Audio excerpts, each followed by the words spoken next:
There is a strange irony that happens to the creative mind. For months, you sit at your desk, forcing yourself to be productive. You drink the coffee, you follow the schedules, and you stare at the blank screen, but nothing happens. Your brain feels like a dry well. But then you hit a wall. You stop caring. You become so exhausted, so profoundly burnt out, that you finally give up. You lie on the floor, or you take a long, mindless shower, or you stare out a train window with a heavy, empty chest. And suddenly, without warning, the golden idea arrives. Feels like a joke. Why does the inspiration only show up when you are too tired to use it? Many people think this is just bad timing. But the truth is, this burnout breakthrough is a specific neurological event. Today, we are going to decode the psychology of the exhausted mind, and why your deepest fatigue is often the key that unlocks your greatest insights. Phase 1, the death of the internal sensor.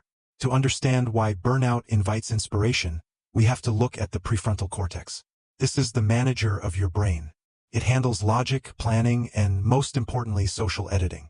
When you are well-rested and trying to be creative, this manager is hyperactive. It filters every idea before it's even born. Tells you that's too expensive, that's been done before, or people will think that's weird. It's a wall of no. But burnout is the exhaustion of the manager. When you are deeply fatigued, the prefrontal cortex loses its grip.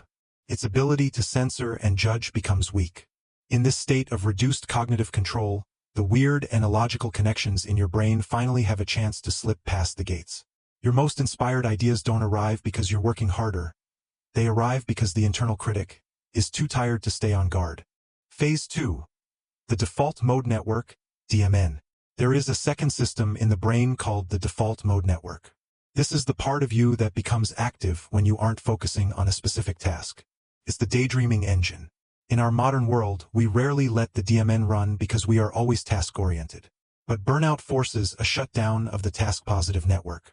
When you are too burnt out to do, your brain is forced to be. As you sit in that state of exhaustion, the DMN begins to cross-reference your entire life. Memories from 10 years ago, a book you read last week, a feeling you had this morning. It creates a high-resolution web of associations that your logical mind could never construct. Burnout isn't the end of your thinking. It's the beginning of a different, more ancient kind of processing. Phase 3. The gift of low stakes. There is also a psychological shift that happens when you reach the bottom. We call this radical disengagement. Most of the time, your creativity is tied to your ego. You need the idea to be good. You need the project to succeed. This pressure creates mental friction. But in the depths of burnout, you often reach a point of, I don't care anymore. This I don't care is actually a state of total freedom. By letting go of the outcome, you remove the friction. Inspiration is like a shy animal. It won't come out if you are chasing it with a net of expectations. It only appears when you sit still and stop looking for it. Your burnout is the white flag that tells your inspiration it is finally safe to emerge. Phase 4. Navigating the breakthrough. So, if you are currently in that dark, heavy space of burnout, and you feel a sudden spark of brilliance, how do you handle it without falling back into the trap? First, observe, don't execute. When the idea arrives in the middle of your fatigue, don't rush back to the desk. If you do, the manager will wake up and the idea will vanish. Simply write it down. One sentence.